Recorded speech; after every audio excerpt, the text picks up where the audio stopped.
This is the Sports Dynasty Podcast. I'm Trevor, and this is Juan. Before we get started, make sure you know what to do. I wonder if they remember me. I feel like it's been a while. It has been a while. He's back from his hiatus vacation. If you can call it vacation, sure. I mean, of course, it's a way though. But we've been holding it down since you've been gone. Make sure you like, share, and subscribe. We're on iTunes, YouTube, Spotify, iHeartRadio, Google Play Radio, Stitcher Play Radio, at Podcast Dynasty on Twitter. We are on Facebook and Instagram. Type in Sports Dynasty Podcast. You'll see us there. Also, join the Facebook group. Be a part of the conversation. It is continuing to grow at a very, very high rate. We thank you all for joining us. And for the ones that have already been there holding it down, you're awesome. Yeah, so y'all are awesome. So week 5 will conclude today. But we're going to get through the Sunday games. And honestly speaking, wow. Just wow, honestly speaking. Yeah, it's an interesting slate. I try to watch as much as I can, like in the cab and in the plane when there was no Wi-Fi, and in the airport and on the bus. I tried my hardest to be able to be prepared for today. It was hard. You know, when you're in middle of Kentucky and freaking the service goes off every once in a while, you lose, you know, you see the buffering circle. Oh god! I'm like, oh my gosh, I cannot see what's happening. Oh my god! Like I think it happened before one of the touchdowns. I'm like, no, I can't see. So yeah, I went through a lot, but hey, I'm here. I watched like 6 of like the 16 games almost in full, and highlights of others. I'm here to talk about at least some of them. You know, can't do them all, unfortunately. But let's go over some of the games that doesn't matter because you know, Sports Dynasty does that. For example, how about that London game? I actually watched. That's one of the games I actually watched because I was packing. I had to do something. Let's see. Watch Matt Ryan and Kyle Pitts. Finally, the great, almighty Kyle Pitts actually went and had a great game. Finally, it only took a month. It's because Russell Gage and Calvin Ridley was not playing. So who the hell else was he going to throw to besides Tajay Sharp? I forgot he was in the team. First of all. The Jets. I picked the Jets to win this game. I did because I said Atlanta's defense is beat up the hell. The defense is terrible. At least they'll be able to move the ball against this team quite easily. But at the same time, Zach Wilson, the bar was already low. No. The ball was already set low for you, bro. But damn, really? This was bad. This was so bad. And yes, the defense was on the field for, I think, at least 20 minutes in the first half. At least. It was insane. They had the ball like twice, 3 times in the first half. Matt Ryan was just looking like 2016, picking them apart. I can't believe Tajay Sharp was beating their ass. And this called the Patterson thing. I don't know. Like, what took people so long to finally use him the way they should be used? I thought that especially it's because they had people in fantasy draft that want me to trade for him, and I'm like, this is not going to continue. But he's finally in a role where he's being used the way he's supposed to be used. The closest I remember him being used like this was New England. Yeah, New England. Yeah, definitely. So he's been playing very well. Well, damn, it was crazy. But that's the Jets for you. Unfortunately, Robert Saleh will have to go back home with a loss again, and evaluate what he wants to do with this team because offensively it's horrendous. Yeah, I think they need a new coordinator. Yes, because there's talent. Like there's not much, but there's enough to not look like this. I agree, and coming to the season, I said the team on paper have names, and especially the way that they're utilizing Elijah Moore is a travesty. He's pretty good, but he's not being used to the potential that he's used to because Mike LaFleur doesn't know what he's doing. Yeah, and they drafted a wide receiver last year in Denzel Mims, and he doesn't see the field. Oh, because they keep saying that he doesn't know how to play special teams. And what the fluff? What does that have to do with anything? So if you know he doesn't play special teams, why do you draft him, stupid Joe Douglas? That's so dumb. But I don't understand why that matters. Does Julio Jones play special teams? That's the excuse they gave. Right? Did AJ Green play special teams? It's so what the hell type of excuse is that? Like that no, you just don't like him. So then get out the team. To get him off the team, exactly. Because you were here after they drafted him. So get out the team. They need a new coordinator. He's talented. It's funny. The little that he plays, he does something happens. He's good. He makes plays. He's pretty good. So it makes no sense. Same thing with Elijah Moore. I mean, they got him in the offseason this year. Yo, you're not utilizing him, and it's like, yo. At the same point, I know Robert Saleh is a rookie coach. He's actually all right. He's okay. The defense plays hard. He's okay, but he needs to do something about the offense. At this point, you gotta look at Mike LaFleur and say, yo, listen, you gotta do something. Matt LaFleur's the good one. Yeah, it's a good one. Mike is the one that only got a job because of name cachet alone, because he's not. Because his brother and who his head coach was. Yeah. Yes, and he is not a good coordinator. This offense is terrible. But, that's the Jets for you. And the Falcons, who almost blew this one. Of course they did. Blew this one. Of course. But they found a way to not... I mean, how can you be as bad as the Jets? Unrelated, I have a mountain of Funko Pops right in front of me. And it's like one of them is about to go timber. Yes. So if you hear a loud noise... Well, you won't because there's a cushion. But if you hear a noise going boom during this entire show, it's because my Funko Pop decided to have an avalanche. Like the Jets season. Exactly. Well, no, I think that's more for the Raiders because at least when you're an avalanche, you're up. You're up top and then you come down. You're right. So yeah, the Raiders looking like that, but you actually might as well. No, that's a 4:00 game. We'll get to them in a second because. Oh yeah, there's off-field stuff going on there too. Yeah. Let's end this London one. We didn't take too long. We really need to address that Jets thing because I actually kind of feel bad for the players. They don't deserve this. They don't, and they play hard on both sides. They do. This roster's not bad. It's not bad. It's actually, not a 1-4 team or whatever the record is. They're at least 2 and this is at least a 2-2, 2-3 team. There's games they should have won, but it just is what it is. It's at the end of the day you have to address your coaching staff. Yeah, I agree. Let's go with Lions and Vikings. Vikings win 19-17, and they lost so hard, at the last second that they made their head coach cry around camera. I probably would have cried too. Yeah.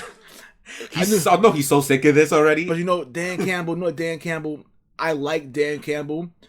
That's the type of coach you want. You can tell the passion he has for not only his job, but how much he wants to win. And I know his players. The players on the team, they love him. I know they do. You have to. How can you not love him? Well, after what you had before, it's easy to love him. It's easy to love him. Yeah, of course, yes. But as far as Lions fans, they're very numb to this. They've seen much worse. So of course another heartbreak. It's kind of crazy that they have, mind you, they're winless still, and they've seen worse. Yes, the fact. Hey, that's the thing. Even though they're 0-5, they are 0-5. This is probably the best 0-5 team I've seen in a while. Yeah, they should win. They should have had at least 2 wins. At least 2 wins. They should have beat Baltimore. They should have won yesterday. Yeah. Yes. You know what I'm saying? They're in every game. So it's like, you know what I'm saying? It's just unfortunate how they just. Even though they scored, they hit the field goal to make it to go up 17-16. I knew they were gonna lose. Yeah. I said something's gonna happen, and sure enough, they did. Even though yesterday was a really bad day for kickers yesterday, but almost historic. Yeah, almost historic. Almost there. It was really, really, really bad. But it was 11 missed kicks and a couple extra points. I think that's like 2 away from the record. I think 13 is the record. Yeah, 11 missed extra points and 7 missed field goals. Yeah, there you go. I noticed 13 is the record for missed extra points. Which is bad. But you know what I'm saying? Minnesota bothers me a little bit. It's like every week it's like a two-face. It's like two-face. Like you never know what you're gonna get one day. One day you may have a situation where the defense plays incredible, or the offense is awful. Like last week. Last week they only scored 7 points. The defense played well, but the offense was completely garbage. Yes, they were garbage for 58 minutes. Yeah, 58 minutes. You know what I'm saying? And still having to find a way to almost win that game. Yeah. Which is pretty bad. Which we'll get to Cleveland too.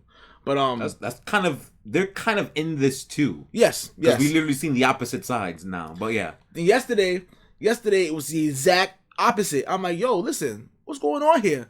So you really don't know what you're gonna give it. It's kind of hard to pick a team to win games. And if you're a sports gambler, that's another one. They're hard. It's hard. It's hard to pick them because it's like you don't know what you're going to get. But overall, it's 1:00. It's 1:00. Kirk Cousins. So I'm not surprised. That's supposed to be good, but apparently he lost that mojo too. Again, because they flip-flopped again. So it's what it is. Yeah. I mean, Minnesota wins. Yeah, I didn't watch this game, so I have nothing to say about it. I don't really care. No, I don't think anyone cares. I don't know if anyone cares. That's an NFC North thing. That's the second worst division in the league, so it's like, or maybe third. I don't know. Pretty much the highlights and pretty much very little analysis. Who cares? But I mean, I really don't. Yeah. So another win. Wait. Oh, okay. No, Juju's still out for the season. There was a correction. They're saying that he didn't get his surgery yet, but the report said that he did get his surgery. He didn't get his surgery yet, but he's out for the season. He's done. Let's go 2 seconds. Titans, Jaguars. Titans beat the ever-loving crap out of Jaguars 37-19. Next. Yeah, because I have no idea what happened and no one does. That's I guarantee you nobody watched that game. Oh, guaranteed. More certain. Eagles, Panthers. Eagles comeback win against Carolina Panthers 21-18. I didn't watch this game at all. What happened? Oh my God, Sam Darnold was awful. Mm-hmm. Sam Darnold was awful. They were 3. Let's go back to that Avalanche scenario. 3-0, look great. Christian McCaffrey gets hurt. They lose the last 2 games. All right. Secondly, Sam Darnold was bad. Even though this Eagles defense, even this Eagles team, they're not terrible, but just trying to find the pieces to get there. Yeah, that's another team that's hard to judge. Yeah, it's hard to judge because their defense plays in games where, okay, they may have something here, and then you have the games where they play against Dallas 2 weeks before, it got destroyed. Mm-hmm. Or you play against Kansas City, it got destroyed. So you carry a pick with them, but Sam Darnold was terrible. You know what I'm saying? He looked so bad. I thought he was on the Jets. That's how bad he was. But the defense played well. Given that, and they play Tampa Bay next week, which is like, I don't expect this. It's kind of like I think this might be a trend going forward, especially this week. We don't know the team. We're in week 5. We can't judge a team until a little bit longer. Some people I think that it may be trash, they may be garbage, they may not be that good. Yeah, there's some teams where but I think at least half the teams we don't. You don't know, so I think Philadelphia. That's that type of season. It was a good win for Philadelphia, though. It was a good win for them, but I like comeback wins for teams like that. It shows poise. Yes, you know what I mean. It shows that they have that when they're this close, they can get it done. Versus other teams will just bend over. They didn't. I respect stuff like that from teams like that, especially teams that you really can't put your finger on them, like you really don't understand what they're about. This shows fortitude. This shows the coach is there. You know what I mean? They actually believe in them, because if you don't like your coach, it's not happening. Exactly. I agree. So that's what it shows. But yeah, I don't have analysis for that. That's one of the games I did not watch. I only watched like 6, like I said. Me being in the airport, running around. So, game I did. Oh, let's go Dolphins Buccaneers 45-17 ass beating. But they were in this game for like half of it, and then Tom Brady said, F this, I guess. I was very upset. I'm going to tell you why. And this is very related to. So, my opponent in fantasy had 2 people on IR. And apparently did not take those people off his starting lineup. So he got 2 zeros. It's at 2 zeros. But Tom Brady beat the hell out of the Dolphins so bad, it didn't even matter. It didn't matter. So, I'm sitting there angry saying, first of all, Tom Brady the week before was completely neutralized by the New England Patriots defense, and then goes to Miami and completely. We didn't do a week 4 recap. Called it. We still lost, but I told you Belichick was gonna have something, and then he went senile and kicked the 56-yard field goal within the rain. I know it's old news. We also apologize for not having a week 4 thing. By the way, you probably just said that in the beginning of the podcast. You should have. Yeah. Oh well. Sorry about that. I was out. I had to attend the wedding, and I was in the wedding, so I had to actually be there earlier and actually get things done. So yes, my bad. But anyway, so it was like really, and then it's like they mentioned before, they were in the game for most of it. Then this complete time Brady just saying, you know what, I'm sick and tired of this, and completely destroy them. You know what I'm saying? Miami's winning 4, and there's rumblings talking about that the hot seat is getting warmer. It's getting a little bit warmer for Brian Flores. But it's a mistake. It's a mistake, and that's why bad franchises do bad things. Mm-hmm. Now, I do have to address Brian Flores for the same thing I said before. Why do you have 2 offensive coordinators? Why? Is that a thing? I never heard of that before in my life. Me neither. You got to figure that out. That's if people are talking about there's not really. It's like signs you're not knowing what you're doing. That may be it. You got to fix that. That's other than that, but. Yeah, the Dolphins injuries just keep on piling up, and it's like, damn. Oh, what happens next? I don't know. Well, that's Tom Brady. But I feel like 1-4 for them fits. You know what I mean? Like, there's records for teams that like, how the hell are they this bad, or they're overachieving? No, 1 in 4 fits how they are. They have problems on offense more than what we said. I think.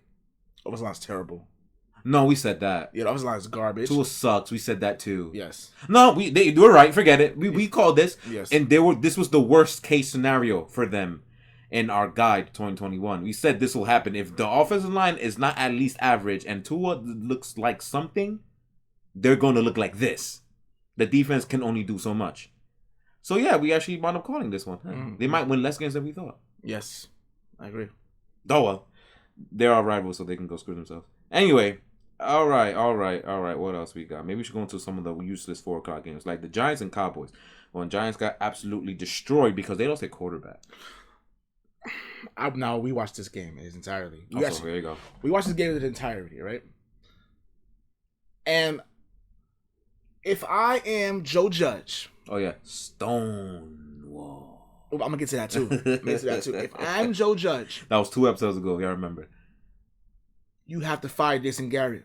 You got to fire him. Because I want to ask you a question. Why, at the 5-yard line, why are you doing a design run for Daniel Jones when the previous play it didn't work at all?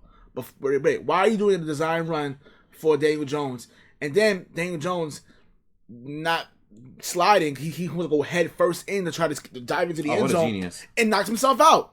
And it was bad. When he got hit, I knew.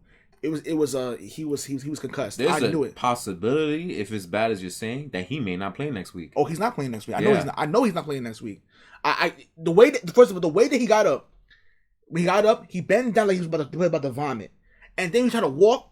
It was like our friend Miguel. We had to carry him out of the bar when he for his birthday. That's how he looked when. You mean it was like Deontay Wilder? Yeah. Oh, that's even worse. Speaking of that, it was bad, and I'm like, oh my god. I said, this is bad. This is really terrible. And he's played well. He really has. Daniel Jones has he played really well. made me look like an idiot the last month and change.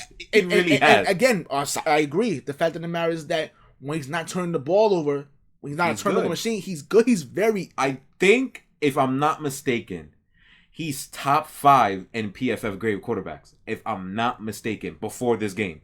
I think he had like an 85 grade, which is top 5. That's ridiculous. He's been playing well. So that's a huge loss for them. Mike Glennon came in the game, and why is he in the NFL? He looked like a school teacher. I'm not gonna lie to you. Yeah, what are you in this league for? You cannot play, bro. But he played decent in this game. Only difference is Mike Glennon, and then you have Stonewall Saquon Barkley gets injured again. I think he may have high sprained his ankle. It looked like he's broke it.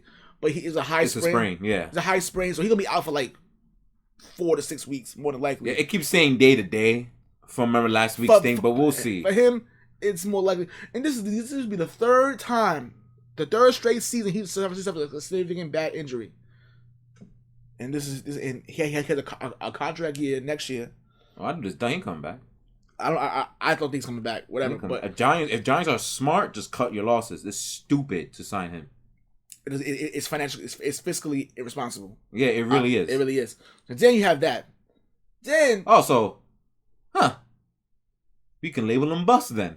I already did. Yeah, he's a bust. I already did. And it's unfortunate because he's so talented. It is unfortunate. He's a bust. Then, I mean, it's not completely his fault. You know, talk about hot seats. It's like Gettleman is sitting in the devil's throne at this point, full of fire. I'm gonna get to him too. So then, Kadarius Toney, your first round pick that you drafted, he finally seen the field. He was playing very well. And then a scuffle happened, and then he decides to punch someone in the head with a helmet on. I'm not gonna lie, I think he missed. No. First of all, the point is why. I know the adrenaline is pumping and everything going on right now, but why would you try to punch someone in the head?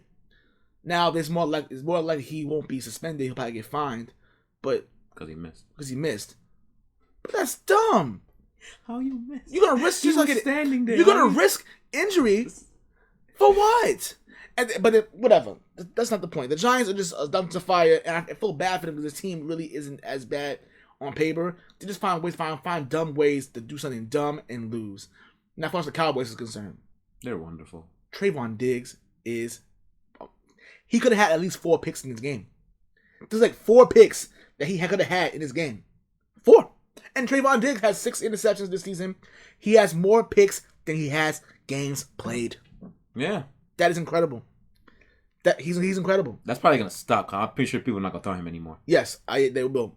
I think we'll get to that in next episode with the predictions next week for next episode. But we have to play them next week. I know. I have a feeling. I have a feeling it's gonna happen. But anyway, played well. Dak, incredible. Looking like the MVP. Zeke looking decent. Yeah. Zeke played well. This team is so good. The team is good. It's good. Crazy. It's good for the NFL that the Cowboys finally good. It only took forever. Yes, and yes, I agree. It's definitely good for the league because they're good. Well, it doesn't matter because they generate so much buzz regardless. But the fact that they're good is even more. It's great for the league, but it's bad for sports fans because the Dallas fan base are unbearable. I'm sorry, y'all are unbearable. Not all of you. A lot of you are unbearable. I let them rock, man. They don't get this chance often. They've only sucked forever, so they're finally good. I would say act like I've been there, but a lot of y'all fans weren't. A lot of y'all fans wasn't. And even the older fans still act like that, which annoys me. But that's not even the point there. Yeah. But yeah, Dallas is for real. Dallas, they are for real. I'll give them that. That was good. It would be fitting though if they were to collapse in the second half of the season because their defense got figured out. Huh. I wonder. I would die. It would be hilarious. But I'd cry, yeah. I'm not saying that. I'm not putting it out there to be a jerk. No, I'm just saying because things like that happen. There's always a team that has a great start in the first half and then just collapse, like Pittsburgh did last year, like the Raiders did last year, like Kansas City did in December. Like last year, like it happens. So I wonder if they're the ones. I almost hope not because I actually like a lot of these players. So I hope they stay good and they compete. But we'll see. Yeah. What else? Because I watched almost every other game, so I guess I'll be talking more now. Like we go Broncos and Steelers. The Steelers defense came alive, 27-19 victory, and Steelers actually scored points. Mm-hmm. Also, the Avalanche coming down, well, which is pretty fitting because they played in the Rockies. Yeah, the Broncos started 3-0 and have looked like lethargic, really bad in the last 2 games. Yeah, they have. Yes, last 2 games. Last 2 games, they have, yeah. So Baltimore gave them a beating. Last week, we can say now that they've been figured out. The fact that I think their offense has gotten figured out. Yes, there's problems there. The offensive line was absolutely putrid from what I saw. T.J. Watt and company was literally breathing down Teddy Bridgewater's neck the entire game from what I saw, and I seen a couple of bad drops from like Sutton and stuff. But I think it was more the pressure. I think the pressure getting to Teddy Bridgewater was the biggest reason. So the Pittsburgh defense finally came alive. It only took a couple of weeks, for them to actually play well outside of the Buffalo game, which I blame more Buffalo than I did Pittsburgh's defense. But Roethlisberger had a pulse yesterday, and I swear I wish we did an episode because I would have called it because I did, but I did off camera, so it doesn't exist to y'all. That sucks. I had a feeling I'm like they can't suck this much this often. Like they're gonna have a game where the offense actually can put the ball down the field. They freaking did. Unfortunately, Juju is gone for the season with a just completely destroyed shoulder. He's getting surgery. So it sucks because he was really playing for his money. He's only had a 1-year deal this year. Hope he can try to reclaim that. But yeah, it's bad. I felt bad for him. It really sucks. It is what it is. I mean, it's not. I mean. Unfortunately, that's the way the league goes. Yeah, it's unfortunate, but that's why players fight for their money so much for reasons like this. Oh man! All right, what else we got here? Saints in Washington. So Saints went 33-22. Hilarious Hail Mary. That's the second worst Hail Mary defense I've ever seen. The first worst was the one against Detroit and Green Bay where they boxed out everyone except Richard Rodgers, and Richard Rodgers got the ball. But Richard Rodgers is like 260 pounds and has no vertical leap. But yeah, that's Detroit for you. See, they're used to stuff like this. They're used to this. But that was the second worst I've ever seen. What? It's like Taylor Heineke drank Heineken before the game and just played drunk. Because what was that? Antonio Gibson and them, everybody else was sensational but him. It's like that. It's like the Jets game against Patriots when everybody else played well but Zach Wilson. It was like that. Not as bad as close to as bad though. But Heineke, like, oh my God. Like that last pick. I got to see that one. I'm like, yo, what was he looking at right at the left corner? What? Why? And then it makes it harder for us to judge the Saints because of stuff like this. Yeah, because they played against New England a few weeks ago and played well, and then the week after that they look like garbage against the Giants. Against the Giants. Then they play well against Green Bay week 1. Then with circumstances they look like crap against Carolina. Yeah. So what are you? We don't know. We don't know. Jameis. Like even though Jameis threw an interception, a really bad interception. Jameis interception, yes. And then he ended up throwing a 73-yard bomb. So I'm like, hey, when that's Jameis. Like, especially how bad he threw that interception in that game. I'm like, yo, so I'm like, here you go again. This is what. And then he's like, he does something good. I'm like, what are we doing here? Like, we can't figure this team out. No, it's frustrating. This really is a trend this week, but we'll probably see more and more towards the more the season progresses. But they're very, very hard to judge too. They are. They really are. The marquee game of the 1 o'clock is 1 o'clock hour. Green Bay Bengals. I didn't see much of this because I had to choose between Sunday Ticket and YouTube TV, and I was on my way to Cincinnati, Ohio to match my flight. So it was televised, so I couldn't choose between the two apps. So I tried up choosing Sunday Ticket to get more games. So I couldn't, unfortunately, watch my boy Burrow almost win and almost lose and almost win the game again. Well, let's get started. See, that I saw. Damonte Adams was completely incredible. 200 unstoppable, yes. Unstoppable. Literally, they couldn't stop him. It was probably obviously the best played game in the regulation. I had to say that because we'll get to that in a second. It was just amazing. Like a lot of the plays, catches that Damonte Adams catch, double cover, and it's like still catching up. I'm like, yo, how do you? There's no way you could defend that. There's no way you can stop that. Like I know people talking about, come on. I'm like, bad defense. No. These people play very, very well. It's just when you have the best receiver in football, that's what happens. You know, is what it is. Jamar Chase giving room for his money though. Oh yeah, Jamar Chase was incredible. He was incredible, and it was a situation where he got hit, where Joe Burrow got hit, and I was like, oh no, he got hit. He was on the ground. I said, oh no, this is bad. This can't be happening for them. This cannot be happening. But he got to finish playing the rest of the game. My boy is tough. Yes. Even though there's something wrong with his throat apparently, but he's tough. So overall, it was a very great game. Until we got to the 2 minutes and 23 seconds left in the fourth quarter. Mason Crosby, before coming into this game, had kicked 27 consecutive field goals. 27, that's incredible. That's great. And then he missed one. Okay, that happens. You miss one. And in words of Chisel Adonis, it's not like you're going to miss one again, are you? Yeah. And we can say friend of the show. Yes, friend of the show, yes. So what's up, buddy? He missed again, which ended up sending it to overtime. And then in overtime, this is where it gets even worse for kickers. So it was fourth down again. And Burrow. And Burrow in Burrow.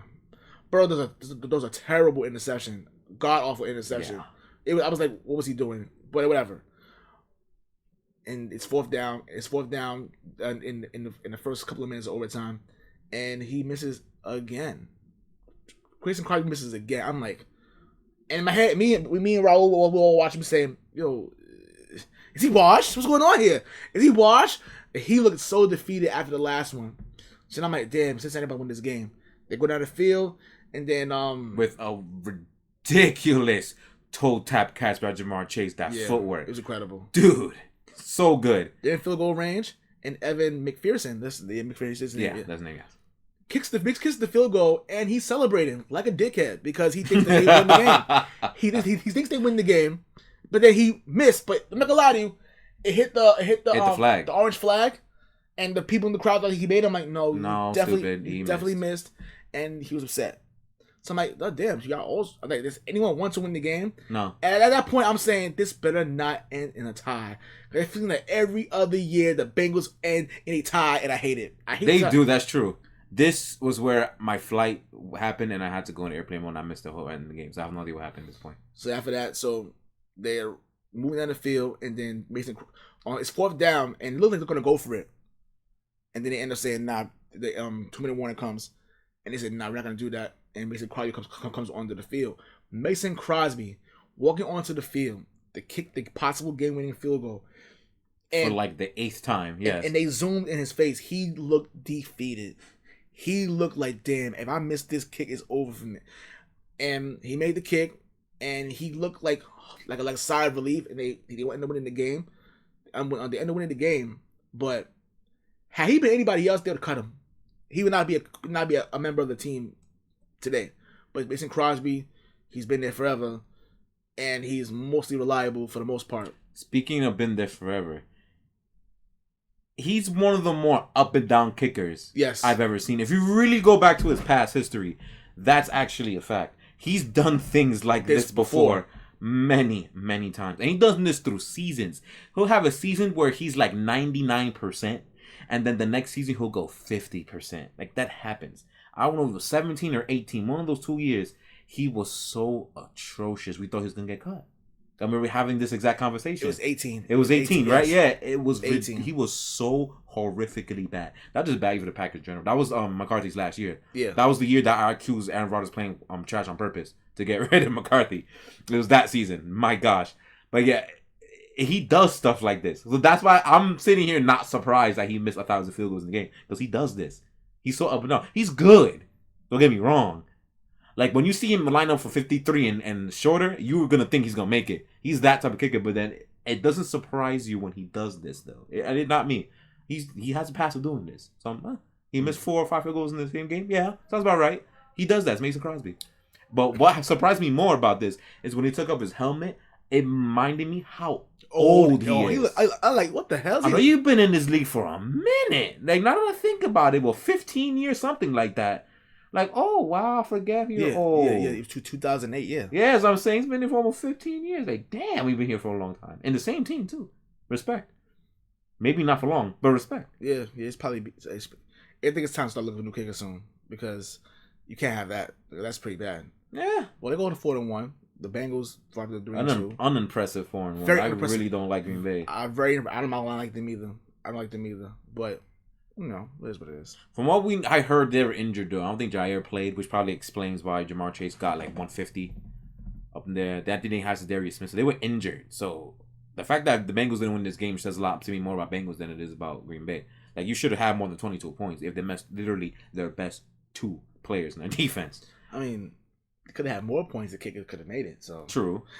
That's near here to there. Yeah. Near here to there.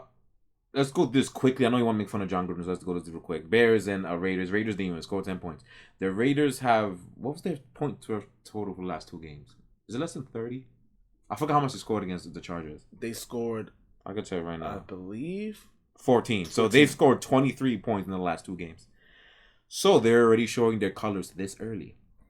Avalanche. Yeah, that's an avalanche. Yes, that's an avalanche. Yes. Justin Fields didn't play well in this game. He was okay. They was taking what they was giving him, but last week he was okay. I mean, that's true, yes.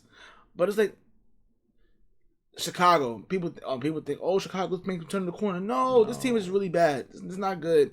Matt Nagy, you're still on the hot seat. You're going to get fired. I couldn't argue you're still going to get fired. You're still going to get fired regardless. But here's a nice win against another dysfunctional team on the other side of the field. Yep, KKK Gruden. That is incredible. But what's up to that? Everyone gets to smoke. Yes, everyone does. But overall, who cares? I mean, yeah, the Chicago Bears. Who cares? I almost said something real bad. It was a nice joke. I'll tell you about it after the game. I'm probably gonna pass out and die laughing. Yeah. But yeah, who cares? Like, this doesn't prove anything. Chicago's still garbage. And then the Raiders, they already thought. I'm not gonna lie to you. I thought Derek Carr was out for the season. But he got hurt. I thought it was over for him. And y'all had to be stuck with Nate Peterman, who I don't know why he's still in the league. I don't know why he's in the league either. Why he's still in the league, but Derek Carr is literally carrying this team on his back. While it's getting broken. Yes. Yeah, right. Anyway, this is sad. Raiders are who we thought they are. They're just a team that's just there. They're not going to make any noise. This is it for them. That 3-0 start was cute. It was cute. Yeah, whatever. Yeah, you beat Baltimore Monday Night Football. That's cute. You know what I'm saying? But who cares? Yeah, you beat Pittsburgh. Who cares?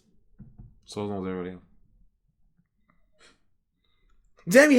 Then what makes it worse is that despite the dysfunction that Chicago has, and you guys have too, dysfunction always seems to find you and your coach. Wow. You take the floor. No, you don't want me to because we're going to get uncanceled. No, then be very uncancelable. Uncancelable. Listen, if Dave Chappelle can stay uncancelable, we can too. No, but that Dave Chappelle is a legend. We're not legends yet. So, there's none, no, look, there's nothing to say about this, bro. It's the Raider way, man. John Gruden. Dude, like. What made you think that they weren't going to find this? We are in the social media age. I just like the excuses he made for it. I was in a bad place in 2011. You was in a bad place in 2011. A bad place. I'm sorry, John Gruden. That was a terrible excuse for that. And then it's like, or should we say Lars Sullivan? Any WWE fans will get that. Lars Sullivan. Oh my god. Oh my god. Talk about a career down the drain before it started. Yes, this is your second stint as a Raiders coach. I personally think that he's overrated. I think he's overrated. Yeah. He's a great football mind for television. Yes, he is. You know, if he wants to talk to me about football, X's and O's and IQ, I could pick his brain. That's great, yeah. But as a coach, you're very overrated. You're getting paid $100 million just to be mediocre. Yeah. And it's pretty evident now he's mediocre. But what made you think people weren't going to find this out? What people go back in time and find stuff from years ago, and guess what? Get exposed. Now chances are ain't not gonna happen to him. Nothing gonna happen to him.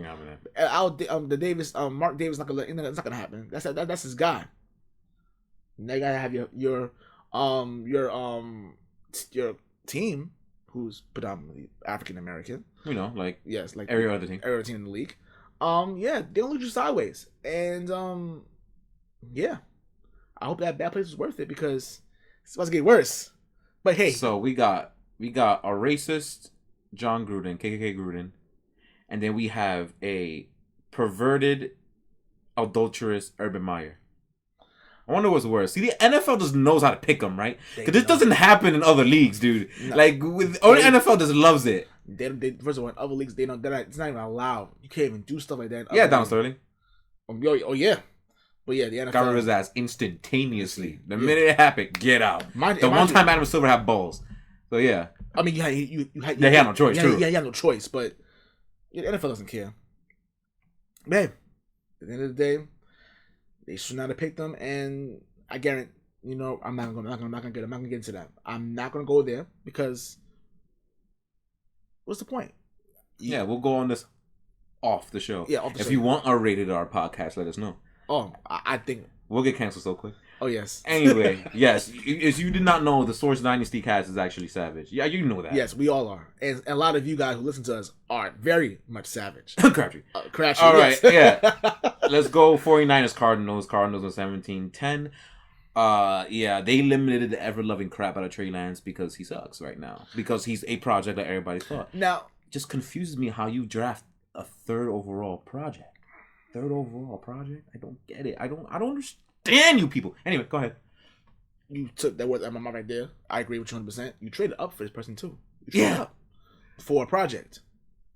Even though Jimmy G is, again, he is what he is. Yes. Obviously.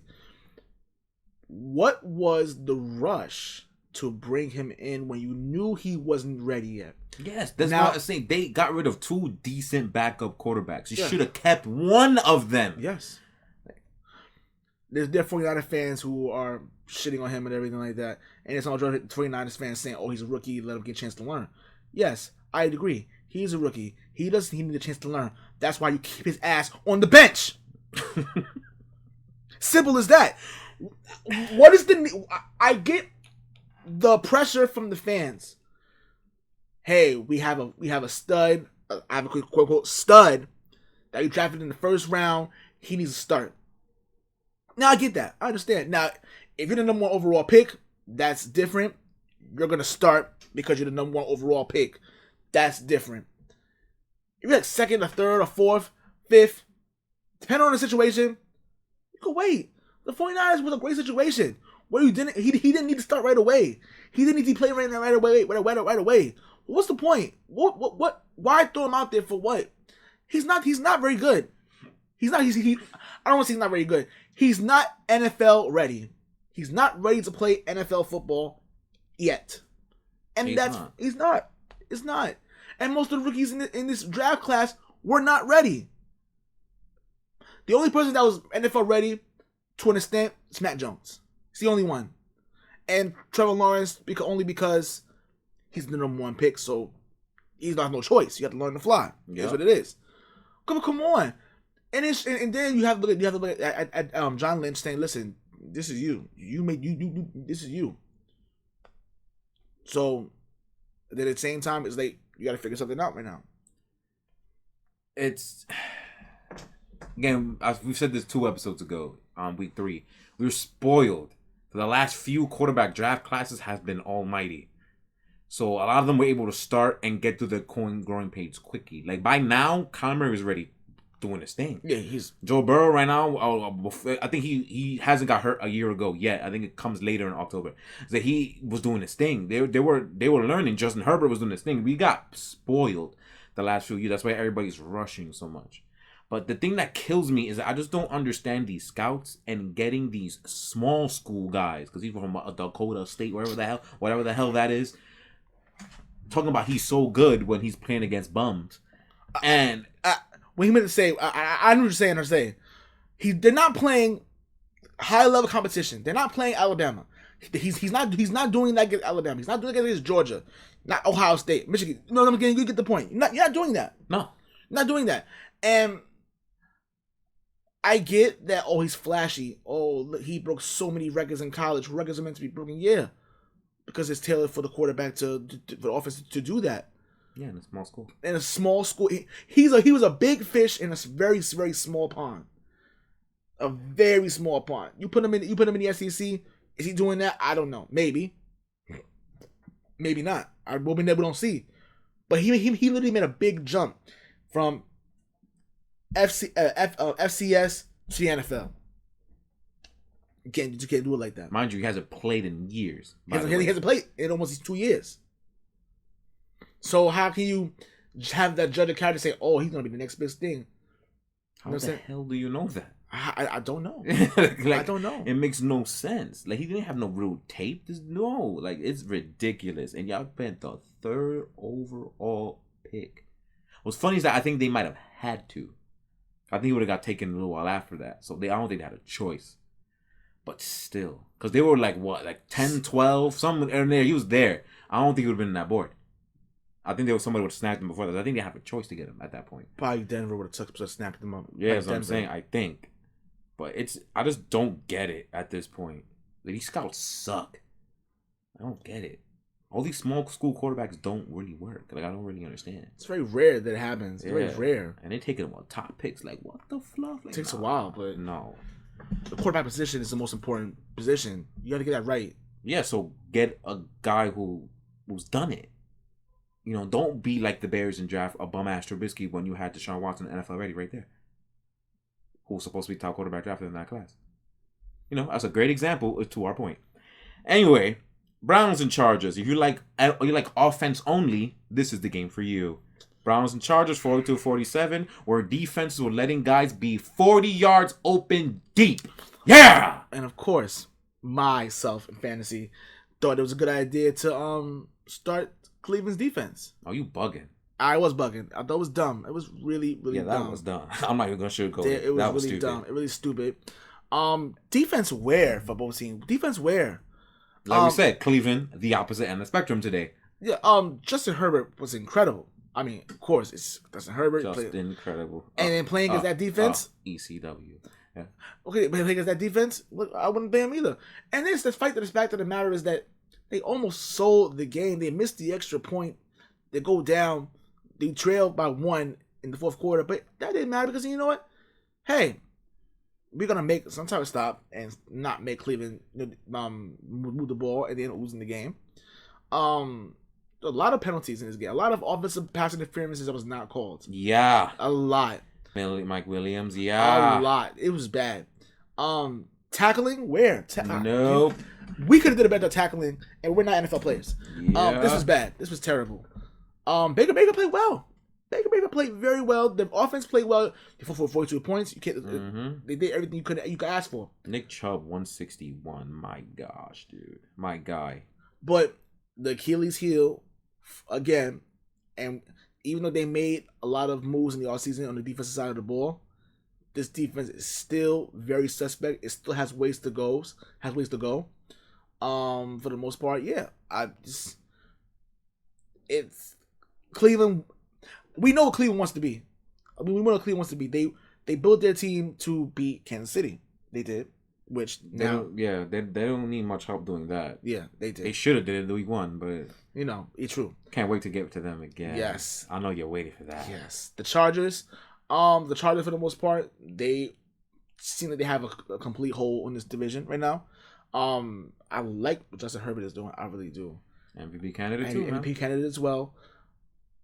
Again, you know how we like defenses, and watching this game was pretty tough to watch. I don't like high scoring games. If I wanted to do that, I'll watch college. Yep, basically. So yeah, I know a lot of you like this. Thought the game was great, and I guess that's cool. But whatever. Yeah, I almost yelled in the bus watching some of this game. I'm like, what the fluff are you doing? Learn how to tackle. Did you know? It's staff, you guys. The Cleveland Browns became the first team in NFL history to score 42 points, allow over 500 yards of total offense, and still lose. I think they had no turnovers too. Zero turnovers, and still lose. Incredible. Oh, Cleveland, you still find ways to do stupid things. You know you're good. You know you're good. Yeah. All right. So 2 games left. Let's go with New England, and then we're gonna end with a Kansas City Destruction Fest for the 5th week in a row. New England. So us sucking. Yeah, let's go. 25-22. Fourth quarter comeback. Mac Jones is first. Fourth quarter comeback. That's great. And that's incredible, man. And that's good. That's good for him. That's good for him against Houston.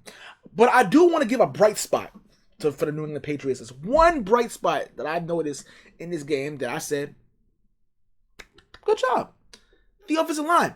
Despite being injured to all hell and being all backups, they played very, very well. I hope that's a bigger call for the starters because, my gosh, dude. Yes, because the backups played very well. And then that's pretty much it. Let me get started here. I want to start with again that I've told a lot of you. I told you so. I want to ask Josh McDaniels a question. Where is this innovative play calling, this innovative offensive play calling?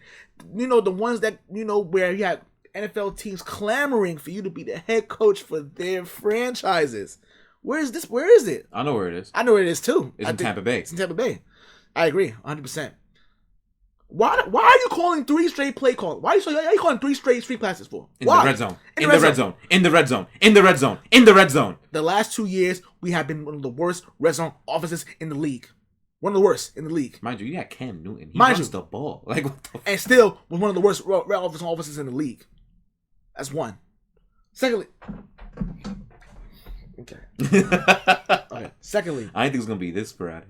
I'm really upset. I was disgusted watching this game against the Houston Texans. Damon Harris, you got one more time to fumble in the red zone again. The first time I was like, all right, whatever. You're fumbling. It's starting to become a habit now. Stop it. This is ridiculous. Stephen Ridley. Yes. You're starting to become Stephen Ridley now, and this is bad, and that's not a good thing to be compared to. He was good, but he kept fumbling the ball like crazy. Really bad. So that has to stop. That fumble was so bad. Right? How you fumble like that in the goal line, bro? In the goal line? Which helps my point. Which helps further my point again because we're going to the defense. Where were you? Where were you yesterday? JC. JC had we get rid of Stephon Gilmore. You know you're the man, so you slack. JC, that was bad, bro. That was he had a really bad that easily game. was the worst game of his career. Bad day. Davis Mills should not have been going for over 300 yards and throwing at will, bombs at will. Yeah, because the pressure was there. The front seven was getting there. I will say they should have been a little bit better because it did take them around 3 seconds or so, which is a long time. But they were getting there, but there was always somebody open. And you know what made me more disgusted? They converted 3 fourth downs in the first half. Mm-hmm. To the point where they were like, we don't respect y'all. Y'all are soft. And they were doing it on easy outs and screen slant plays. Easy. Why was the DB so far off on 4th and short? I'll never know. Yeah. I don't even know who's our defense coordinator because it's not Steve Belichick. I don't think so. No. It has to be Belichick still. Obviously regular Belichick. Belichick Senior. It has to be because I know fat ass Patricia's not on the defense coordinator. He has nothing to do with play calling. I think. No, I think he's a personnel person. No, he's just there. He don't mean to play calling. Thank God. Because then we would. Thank God. Because we would have seen this, I guess, more often. Yeah, if he was there. Yes. And then third down was the first half and third down conversions trying to stop them getting off the field. We couldn't get them off the field. It was like, yo, this is ridiculous. Right. And then when they did, they converted 4th down. So it was like, what are we doing here? Houston shouldn't have been in the same. This is the same Houston team that one win came from Jacksonville. This is a Houston team that didn't score a point in 2 weeks. They scored the most points in the season against us. I'm more than certain that they did. It doesn't help that. I'm going to fact check that, but I'm actually sure that's the truth. I know last week they scored 0. Yes. This is bad. This is terrible. And then you have we're lucky that Kai Fairborn decided to go stupid and miss field goals like crazy. And that messed up punt. That is what ended them. Yes. Yeah, they went on a 16-0 run to end the game. Patriots win, and they win 25-22. Second most. Oh, second most? Okay. They scored 30 the first week because it's Jacksonville. Yeah, it is Jacksonville. Then it's us, and then it's 21 against, I forget. I might have just looked at it. As Cleveland, I think. That sounds right. Cleveland. Yeah. Yeah, then they scored like 9 or something against Carolina and 0 last week. Yeah. I'm going to be honest with Patriot fans. We love you, but we have to be honest here. This Patriot team is not good. This is not a good football team. It's not. And if you play like we play like this and barely beat Houston this week, what do you think is going to happen to us? So the actual Texas team. When the Dallas Cowboys come to Foxborough and do that, and we go 0-4 in Foxborough? Wow. Yeah. 0-4 in Foxborough? That will happen if we play like that. That will happen. Oh, we're going to be beaten to death. Dak Prescott, who's having an MVP season? To that? I wonder if the Patriots still have their mystique. Because I remember years past, when those type of players came, they will get annihilated. Usually Belichick has the plan to destroy them. I wonder. I'm really interested to see how that defensive game plan is going to be. We'll talk more about this in the next episode. Yes. Right now, we got to continue to bash Patriots. Yeah, this team sucks. This is not a good team. This is not a good team. This is not a good football team. I like how they got Hunter Henry involved now. I was about to say that. I like the Titans are getting more involved. Finally, in the last few weeks. It only took 5 weeks, but finally, good job. Damon Harris came off the field with an injury, so twice.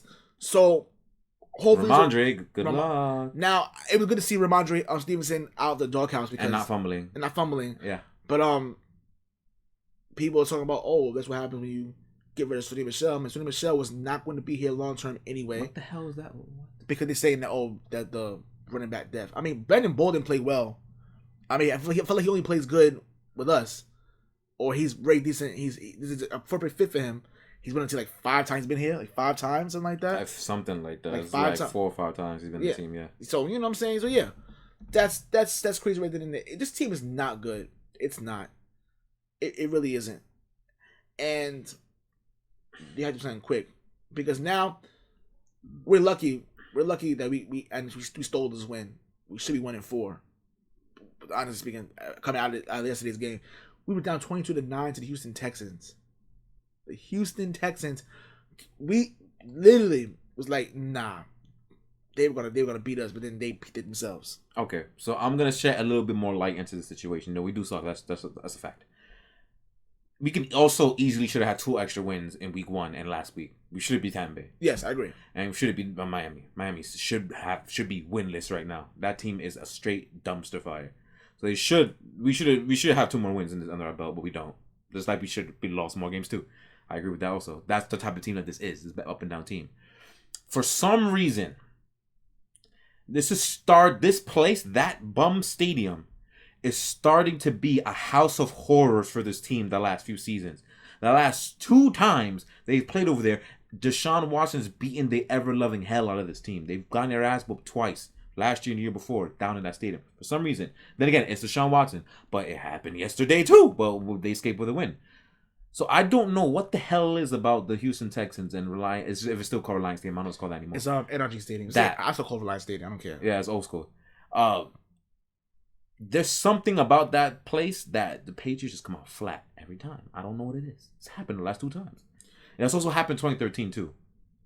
That was 2013. We still won the game though, but yeah, in that one, game, yeah. But it only took Devlin breaking 7 tackles getting the end zone for that to happen. But yeah, but I don't know what it is about that place. I don't know what it is. I don't know either. I noticed that too. You're right. It was pretty interesting going down. Is like, was it? Is it a trap game? Is it going to be going down there? Yeah. This could have been. This is a trap game. We almost lost this game. Yeah.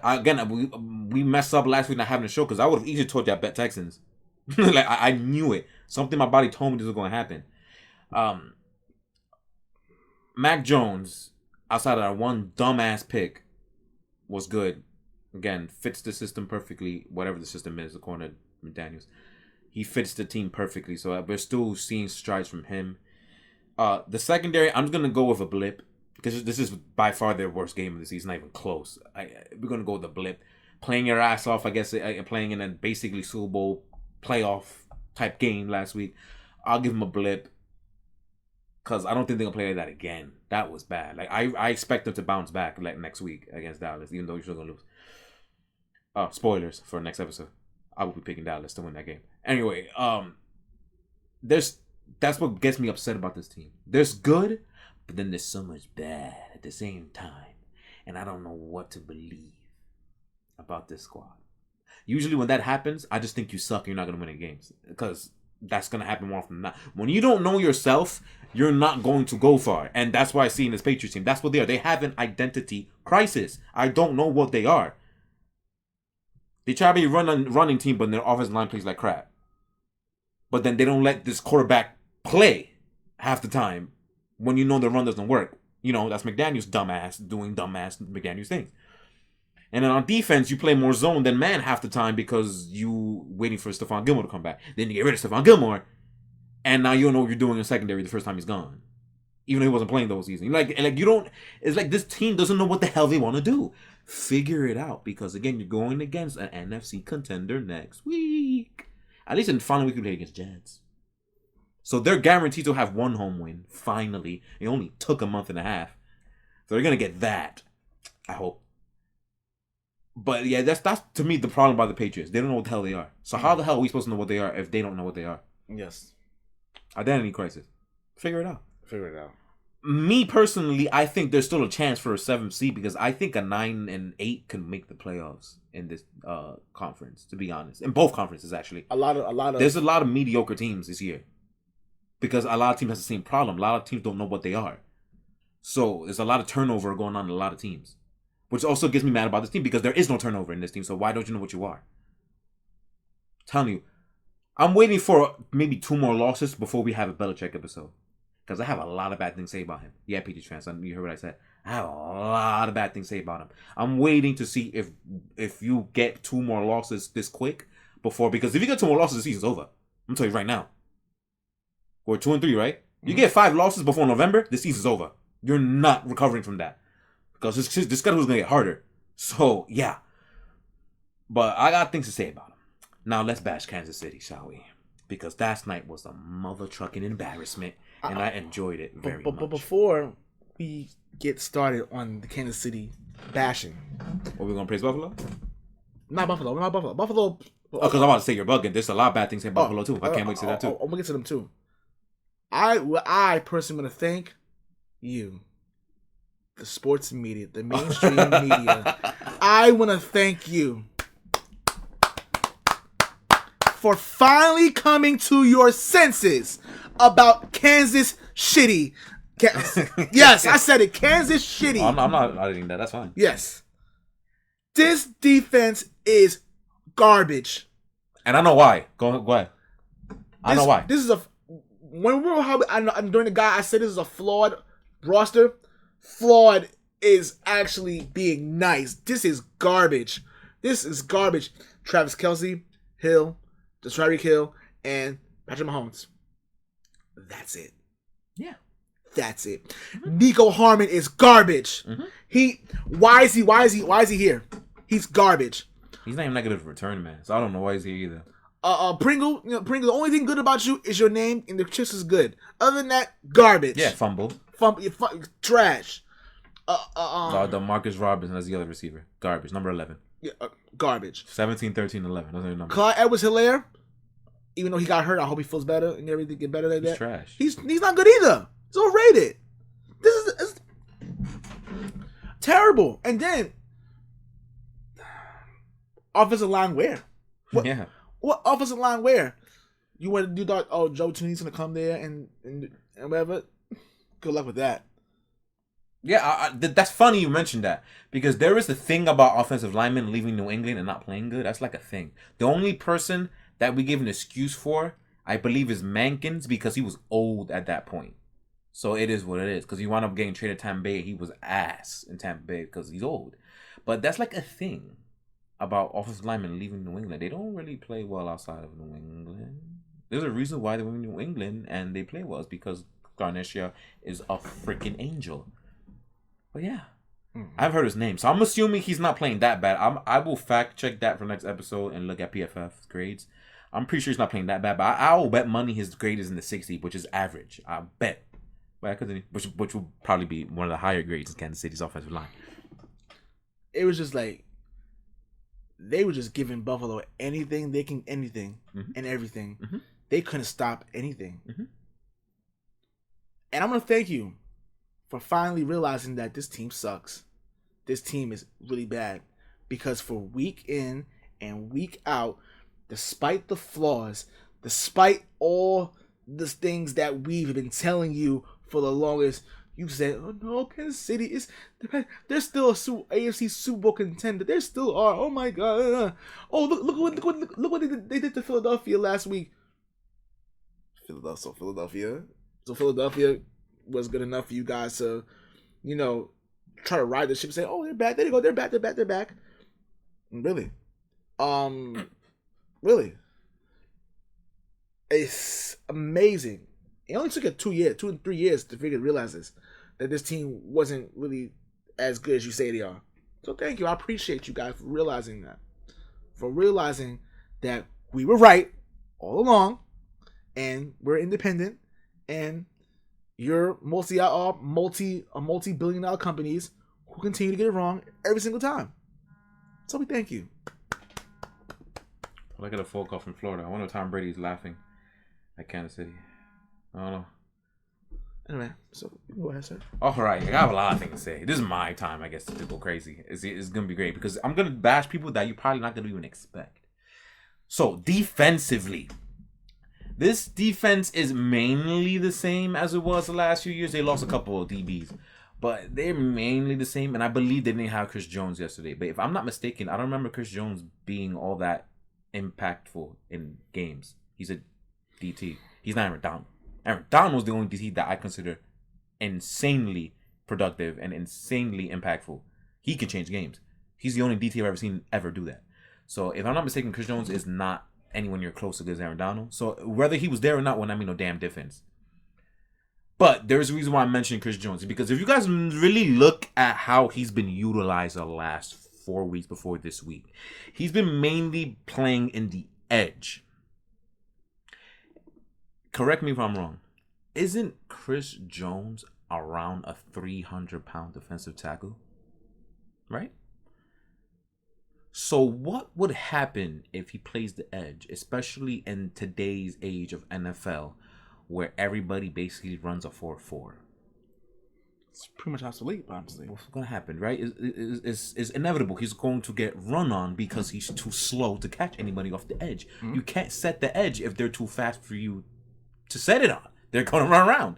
You know, what basically happened was the bigger reason why Lamar Jackson beat the hell out of them 3 weeks ago. That's how it happened. Daniel Sorensen, who I'm sure everybody in Kansas City wants his head on a pike, I'm sure. If I'm not mistaken, since 2018, 19, and even as much as last year, when did he play free safety? Never. He's a box safety. So then why in God's name, as of late, he's been playing back there? Especially when they have Matthew, they have Juan Thornhill, which I don't think is that good, but still there. They have other players who can play in the back, but they got Daniel Sorensen playing free safety and got his ass diced all season back there. What is a coach supposed to do? Make adjustments. A coach is also supposed to do what? Place their players in the best position they can be to succeed. Correct. Steve Spagnuolo. See, want to be a player is all you want, but if they're not put where they're supposed to be put, or they're not put where they've been succeeding at, because Daniel Sorensen is not that bad of a football player. He's pretty good in the box. But for some reason, I don't know why, they decided to put him out back there free safety, and he gets his ass diced. Chris Jones, who's a great inside pass rusher, apparently must be placed in the edge, and he gained no production. Why is he placed there to begin with? Because the coach put him there. So you're going to be in the players, but when the coach tells him to do something, what, they going to say no? No. So your defensive woes is not necessarily because of the players, even though the personnel could be better. That's on GM. It's because of your defensive coordinator, which probably and should, and I don't know why it's taking so long, should mean he needs to get the step in. Bye-bye, Steve Spagnuolo, who's notorious for having seasons like this. Well, who'll have a season or two when he actually plays good defense, all of a sudden, the next 2 or 3, they're bottom. That happened when he was head coach in the Rams.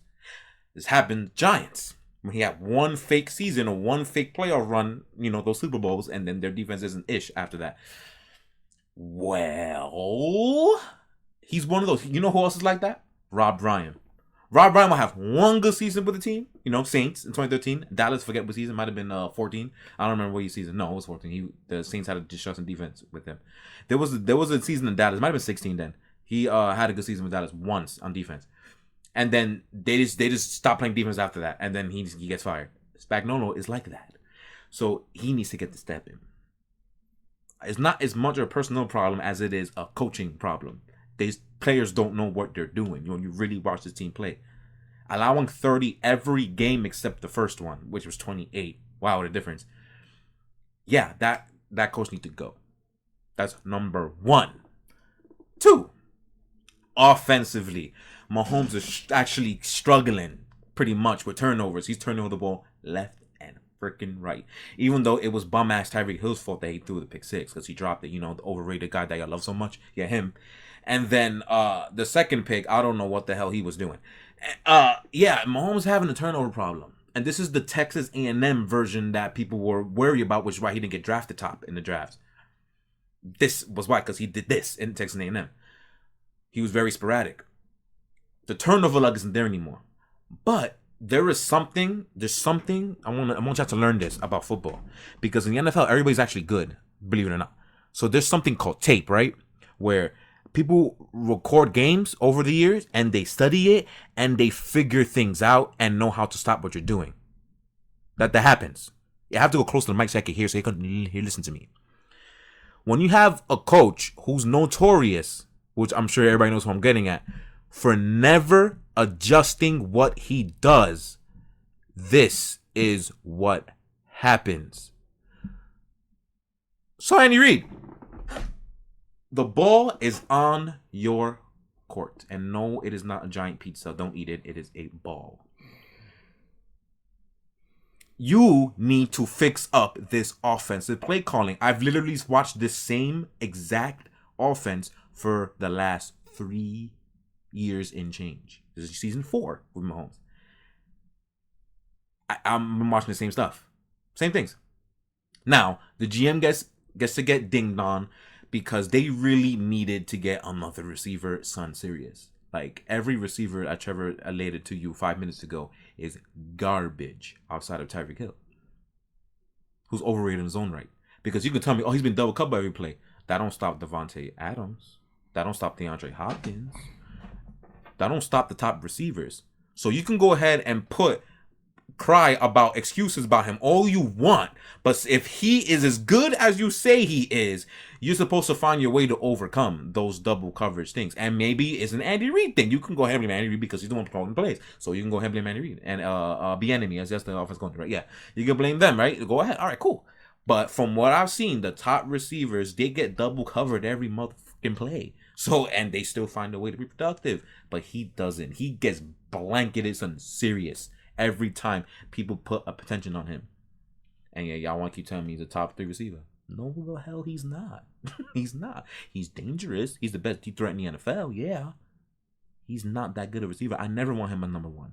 My number 2? Oh, hell yeah. Please. Number 1? Nope. He's not reliable. That's why I kept telling y'all since we started the show, the most important offensive piece in that team that's not the quarterback is Travis Kelce. There is no Travis Kelce. They will never move the ball. And they barely do now. See, Mahomes had a bad game that we really haven't seen from him often. So that's why they looked as bad as they did yesterday. Buffalo gave him the work. And credit to that, even though the offensive line isn't that good, credit to the Buffalo's defensive line for really getting to Mahomes. Congratulations. You finally did this. What I was waiting for you to do in January. But your personnel's better now, so you did it. Good. I had enough talking about Kansas City because as much as I love saying I told you so, I'm getting tired of saying it. We've told you this for the last year. And you're right. But the most important thing is that you finally realize it. Yeah. So I think we can start talking about this now. We'll see. Watch them win and then it'll go right back to the dumb assery. And when we do, when y'all do, just know we'll be back. We'll be back. Yeah. Now Buffalo. Don't get high, mighty. Hold on, don't do it. Oh yeah. Now, granted, Buffalo, you constructed your team to beat Kansas City. Yes, you guys did. Congratulations. You did your job. Right? There's still question marks about you that kind of isn't being really addressed. I mean, some people address it, but not entirely. That people don't think it's a big deal, but I think it's a big deal. The offensive line is not good. No. It is not good. That's probably the weakest part of your team is the offensive line. Now, Josh Allen's played incredible. And Kansas City game. But you can tell that the offensive line is hindering much bigger success for them. Mm-hmm. And that may be a problem, especially when you go up against teams like Cleveland, let's see if they finish there. If their defensive line can get to you, then it's a problem. That's gonna be a problem. Yeah, Myles Garrett's a thing. Yes. The Chargers, they get to you, that's gonna be a problem. You know what I'm saying? Teams, that's a thing. Yes, teams that you have to get through. Now, granted, you're kings of the AFC East. That's what y'all wanted, right? Now, even you beat Kansas City, who's light years lower than what they were years ago. I'm not gonna say I'm not sold on you guys. I still have y'all in the Super Bowl, but in the Super Bowl, I had y'all pick go to the Super Bowl anyway. Me too. But it's like there's something missing, and I don't think you guys know what that is. Honestly, you understand what I mean? Like, I think they feel that they're caught up in the moment. That hey, we're good, we're winning, we're blowing teams out. It's like the 4th straight blowout they had this year. The 4th straight blowout. I think you're right. Yeah. Yeah, 4th straight blowout. The defense is playing on all cylinders right now. So you're probably feeling like, oh, you know. I mean, it is Miami, Washington, Houston, though. Those are literally the bottom teams in the NFL. I'm just saying. I mean, you're supposed to do what you did, though. So yeah, congrats. You literally held 2 of those teams to nothing. And Kansas City is a shell of themselves, but I'm still not really convinced, honestly. No. I'm really not. Look, I'm going to say what it is right now. There's 3 things. I'm saying right now, we might get interrupted. There's 3 things. 1, The line, like I said, like Trevor said, is not good at all. And that influences number 2. You still can't run the football. That's something you need to be able to do in January. You're going to go against more elite defensive lines and defensive front sevens. And they're going to stuff you up to the point where Josh Allen is going to become one-dimensional. The fact yesterday that Josh Allen was by far your leading rusher, was your running back, is a problem. That's not what you want, both on the health aspect and just being able to run the football in general. You are one-dimensional. You rely on Josh Allen too much still. That's a problem.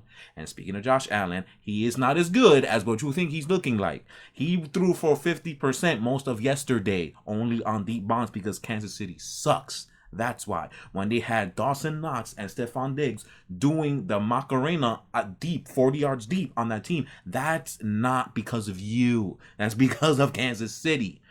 So do not get it twisted. You guys still have a lot to work on, just like everybody else in the NFL has to work on. Tampa Bay's defense is absolutely horrendous. They have to figure that out. Dallas we're waiting for. They do have some small problems, but they're looking like they're getting it fixed. There's something decent there. Chargers, they don't have good run defense. If you can run the football, you will beat their ass. But because look what Nick Chubb did yesterday. But you can't run the football, so you can't exploit that weakness. Cleveland, their offense lacks. Baker Mayfield, as of right now, still lacks. So if you can get pressure on him, then you can beat Cleveland almost easily, assuming you can plug up Nick Chubb. So they still aren't proven offensively yet. Like, every team has problems. Kansas City can't stop nothing, and their quarterback likes to throw interceptions and fumbles. I don't see any other contenders. Green Bay, their defense is trash too. Like, I'm naming you everything. Rams, their defense is completely overrated.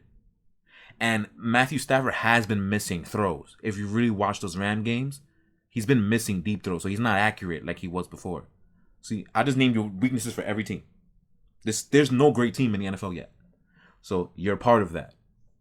The first team to fix their big issues is going to be the ones to destroy in January. That's the kind of season we're having right now.